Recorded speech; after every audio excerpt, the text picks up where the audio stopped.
மாண்பு உறுப்பினர் தங்கம் தென்னரசு. பேரவைத் தலைவர்கள் இன்றைக்கு அனைவருக்கும் பெருமகிழ்ச்சி. காரணம் இன்னைக்கு தான் நீங்களே அவரை கூப்பிட்டுருக்கக்கூடிய ஒரு அரிய வாய்ப்பு இந்த சட்டப்பேரவைக்கு கிடைச்சது.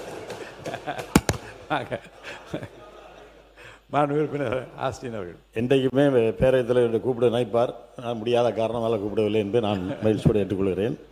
மாண்புமிகு பேரவைத் தலைவர் அவர்களே, தந்தை பெரியார், பேரறிஞர் அண்ணா, நவீன தமிழ்நாட்டை செதுக்கிய சிற்பி எங்களுடைய தலைவர் முத்தமிழர் கலைஞர் ஆகியோர் இருக்கும் திசை நோக்கி என்னுடைய முதல் வணக்கத்தை செலுத்திக் கொள்கிறேன்.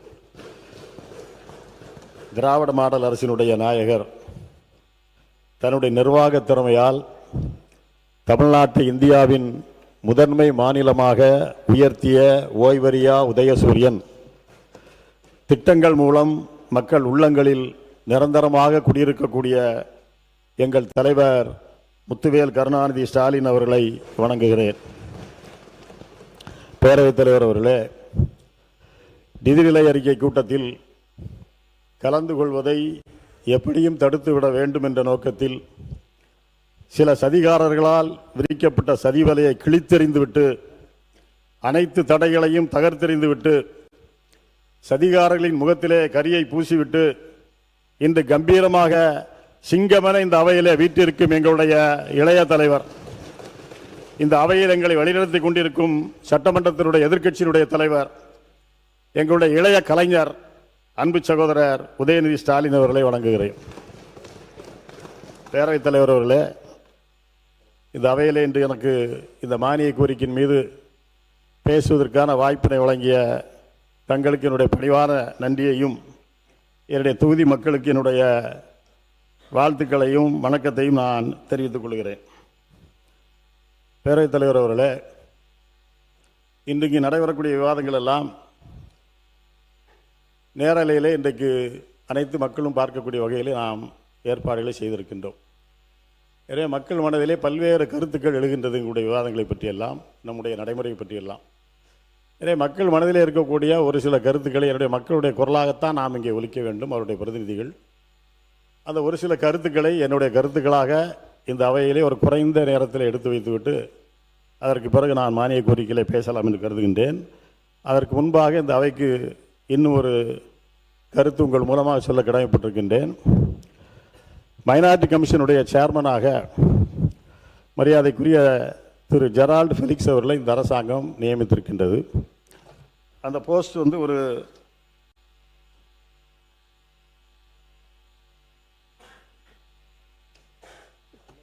ஒரு ஸ்டாச்சுட்டரி போஸ்டாக இன்றைக்கு மதிக்கப்படுகின்றது.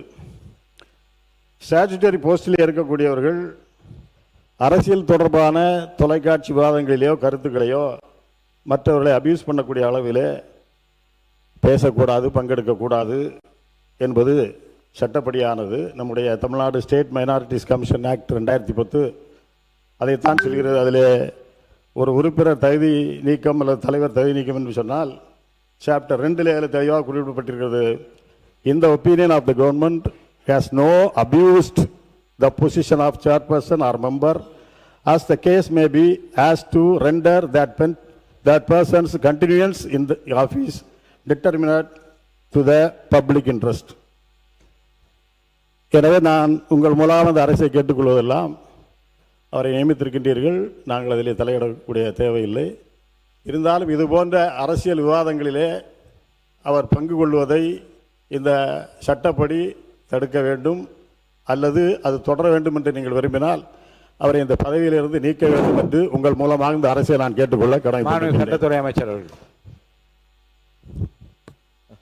மாண்புமிகு பேரவைத் தலைவர் அவர்களே, அவரவர் தொலைக்காட்சி விவாதங்கள் பங்கெடுப்பது அவருடைய தனிப்பட்ட விருப்பம். அதில் ஏதாவது சட்டப்பூர்வமாக ஏதாவது தவறு இருந்தால் அது குறித்து விவாதிக்கலாம். ஏற்கனவே திண்டுக்கல் லியோனி அவர்கள் பாடநூல் கழகத்தை நியமித்தார். அவருடைய தினம் வேலையை பார்த்தீங்கன்னா எதிர்கட்சியினர் எதிர்கட்சியினர் விமர்சிப்பது மட்டும்தான்.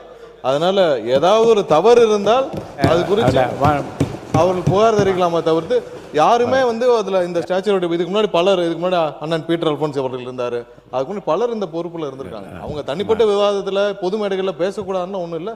ஏதாவது தவறு இருந்தால் உறுப்பினருக்கு ஒரு சின்ன விளக்கம் மட்டும்தான்.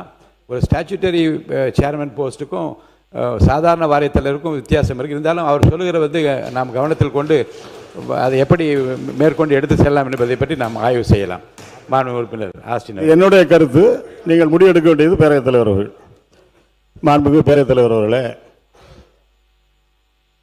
1977 இருந்து என்னுடைய அரசியல் பணியை நான் தொடங்கியவன். 1978 மாணவர் திமுகவிலே நான் உறுப்பினராக இருந்தவன். பலருக்கு இதெல்லாம் தெரியாது. 1986 உள்ளாட்சி மன்ற தேர்தலில் போட்டியிட்டு வெற்றி பெற்று அண்ணன் நேரு அவர்கள் போல அவர் சேர்மனாக இருந்தார். நான் ஊராட்சி மன்றத்தினுடைய தலைவராக அன்று 86 பொறுப்பேற்றதிலிருந்து 40 ஆண்டு காலமாக இந்த மாவட்டத்திலே பொறுப்பில் இருந்தாலும் இல்லாவிட்டாலும் பொதுப்பணியை, மக்கள் பணியை நான் ஆற்றி கொண்டு வருவது பலருக்கு உங்களுக்கு தெரியும். அதே போல் நம்முடைய அண்ணன் நேரு அவர்கள், அண்ணன் வேலு அவர்களெல்லாம் 50 ஆண்டுகளுக்கும் மேலாக பொதுப்பணியிலே, அரசியல் பணியில் ஈடுபட்டு இந்த அவையிலே பல ஆண்டு காலம் இருந்தவர்கள். அதே போல் நம்முடைய அவை முன்னவர் அவர்களுக்கு இருக்கின்றார் அண்ணன் செங்கோட்டையன் அவர்கள். 77 இருந்து இந்த அவையில் இருக்கின்றார்கள். ஏன் பேரவைத் தலைவர் அவர்கள் நீங்களே கூட புரட்சித் தலைவர் எம்ஜிஆர் காலத்தில் இருந்து 1980 இந்த அவைக்கு வந்து பொது சேவையிலே உங்களை ஈடுபடுத்திக் கொண்டு இந்த அவையினுடைய நடவடிக்கைகளெல்லாம் உன்னிப்பாக நீங்கள் பார்த்த காரணத்தால் தான் இன்றைக்கு ஓரளவு பேலன்ஸ் பண்ணிக்கிட்டு இருக்கீங்க. முழுசாக பண்ணுவீங்கன்னு சொல்ல முடியாது, இவ்வளோதான் உங்களால் பண்ண முடியும். ஓரளவு பேலன்ஸ் பண்ணி இந்த பக்கமும் பார்க்குறீங்க, அந்த பக்கமும் பார்க்குறீங்க. ரெண்டு பக்கமும் பிரச்சனை இல்லாத அளவுக்கு இந்த அவையை கொண்டு போக வேண்டும், அமைதியாக நடத்த வேண்டும் என்று நீங்கள் விரும்புகின்றீர்கள். அதற்கு முழுமையாக எங்களுடைய தலைவருடைய தலைமையிலே நாங்கள் உங்களுக்கு ஒத்துழைப்பு தந்து கொண்டிருக்கின்றோம். ஆனால் இங்கே நிலை என்னன்னு சொன்னால், இந்த இதில் போகிறதில் மக்கள் பார்த்து என்ன சொல்கிறாங்கன்னா, பொதுவாக எதிர்க்கட்சிகள் கேள்வி கேட்கக்கூடிய நிலையிலே வருவார்கள். நீங்கள் ஒவ்வொரு ஆண்டும் பார்த்துட்டே இருப்பீங்க. இத்தனை ஆண்டு காலம் சட்டமன்றத்தை பார்க்கின்ற பொழுது எதிர்க்கட்சி உறுப்பினர்கள் ஆளுங்கட்சியை பார்த்து என்ன கேள்வி கேட்பார்கள்? மக்களுக்கு தேவையானதை, மக்கள் என்ன கேட்க வேண்டும் என்று விரும்புகின்றார்களோ, மக்கள் என்ன பிரச்சனையில் இருக்கின்றார்களோ அந்த பிரச்சனையை கேள்வியாக ஆளுங்கட்சியிடத்திலே கேட்பார்கள். ஆளுங்கட்சி உறுப்பினுடைய கடமை என்ன என்று சொன்னால், என்ன கேள்வி எதிர்க்கட்சிக்காரர்கள் கேட்கின்றார்களோ அந்த கேள்விக்கு சரியான பதிலை சொல்லி அவர்களை கன்வின்ஸ் பண்ணி இந்த அவையை அமைதியாக நடத்துவதற்கு முயலக்கூடியவர்கள் தான் ஆளுங்கட்சியை சார்ந்தவர்கள். இந்த நடைமுறை தான் இப்போலாம் இருந்திருக்கு. சில நேரங்களில் சலசலப்பு வருவது சாதாரணமாக. ஆனால் இப்போ இந்த ரெண்டு கூட்டத்தோடு நாம் பார்க்கின்ற பொழுது மக்கள் என்ன நினைக்கின்றார்கள்னா, நம்ம பிரச்சனையை எதிர்க்கட்சி போய் பேசுகிறாங்க, எதிர்க்கட்சி தலைவர் பேசுகிறாரு, ஆனால் பிரச்சனை என்ன கேள்வியை கேட்கிறாரோ அந்த கேள்விக்கான பதில் ஆளுங்கட்சி தருவதில்லை.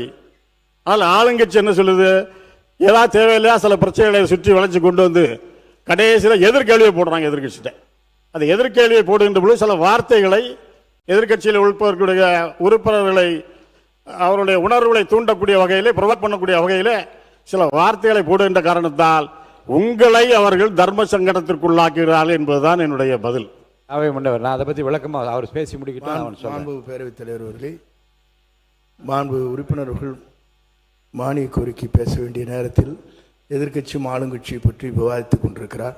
அதை தவிர்த்து நீங்கள் மானிய கோரிக்கையில் உரையாற்றினா நன்றாக இருக்குது. எங்களுக்கு தெரியும் பதில் சொல்கிறதுக்கு, அது வேண்டாம், நாங்கள் பார்க்குறோம்.